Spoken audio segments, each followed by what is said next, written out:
Hi friends, today episode பார்க்கறதுக்கு முன்னாடி நம்ம சேனலை சப்ஸ்கிரைப் பண்ணாதவங்க பண்ணிக்கோங்க. பக்கத்தில் இருக்க பெல் ஐக்கானை கிளிக் பண்ணிக்கோங்க. விஜய் என் மேலே ஏதாவது கோவமா காவேரின்னு சொல்லி கேட்குறாங்க. காவேரி அப்படிலாம் இல்லைன்னு சொல்கிறாங்க. யமுனாக்கும் எனக்கும் ஒரு சின்ன ப்ராப்ளமுங்க, அது ஷார்ட் அவுட் பண்ணோம், வேறு ஒன்றும் இல்லைன்னு சொல்கிறாங்க.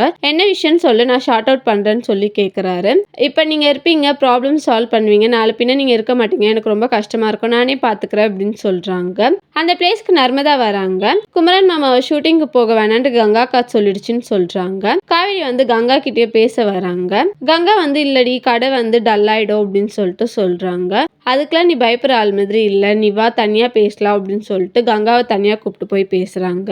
காவேரி கங்காவை கேட்கறாங்க, உனக்கு என்ன பிரச்சனை, இன்னைக்கு மாமாவை நடிக்க அனுப்புவேன் தானே சொன்னேன்னு சொல்லி கேட்கறாங்க. இல்லடி, அவங்க இன்னொருத்தவங்க கூட க்ளோஸா நடிக்கிறது எனக்கு ஒரு மாதிரி இருக்குன்னு சொல்றாங்க. மாமா அப்படிலாம் நினைக்கிற ஆள் கிடையாதுக்கா அப்படின்னு சொல்லிட்டு சொல்றாங்க. எனக்கு தெரியும்டி, ஆனாலும் இருந்தாலும் பயமா இருக்குன்னு சொல்றாங்க. காவேரி குமரன் கிட்ட பேசுறாங்க. அக்கா நீங்க இன்னொருத்தவங்க கூட க்ளோஸா நடிக்கிறதுக்கு தான் பயப்படுறா அப்படின்னு சொல்லிட்டு குமரன் கங்கா கிட்ட பேசுறாங்க. உனக்கு இருக்கிற பிளேஸ், அந்த பிளேஸ் நான் யாரையும் வைக்க மாட்டேன் அப்படின்னு சொல்லிட்டு சொல்றாரு. நீங்க கட்டி பிடிக்கிற சீனோ கிஸ் பண்ற சீனோ நடிக்க மாட்டேன்னு முன்னாடியே சொல்லிடுங்கன்னு சொல்றாங்க. தேங்க்யூ.